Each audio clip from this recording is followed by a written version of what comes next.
Hey friends, this is Darnell coming to you once again from the beautiful Bedrock Ministry studio with today's edition of AM in America. So we are on day 27, which brings us to verse 27, of course, in our journey through Psalm 119.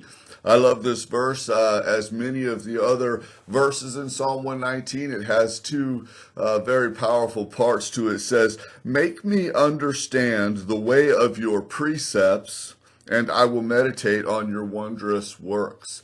I like the way that this is worded because he says, "Make me understand." He doesn't say, "Make me understand your precepts." He says, "Make me understand the way of your precepts." You know, in the early church, the first disciples, and as Christianity spread in that region, they became known as the way. Because prior to that, all that they had ever really had was the law.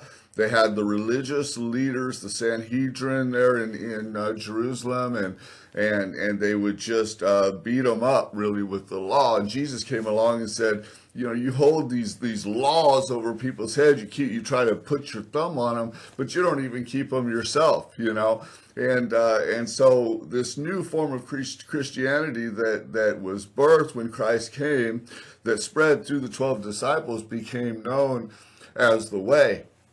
And it's a different way of looking at things. It's a lifestyle. It's living in relationship with God, not by trying to earn it through the law, but through receiving the grace that Jesus brought.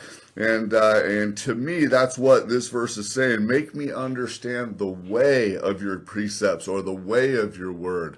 It goes on to say, "And I will meditate on your wondrous works."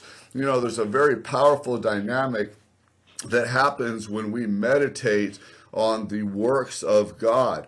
If you read through a lot of the Psalms and even other books of the Bible, you find out that the great men and women of God would reminisce and remind themselves about the miracles that God had already performed in the life of Israel and the Jews, and of course he performs miracles for all of us every day.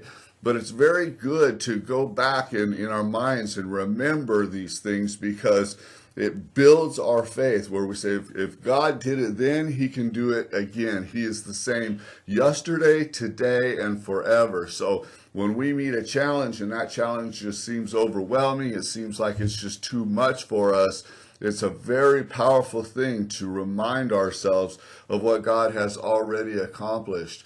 You know, I always say in on this website, being an end time Bible prophecy website, that 30% of the Bible is devoted to prophecy, which is the foretelling of the future. But also a good portion of this Bible is dedicated toward history and reminding us where we have come from, what God has already done in our lives and in this world.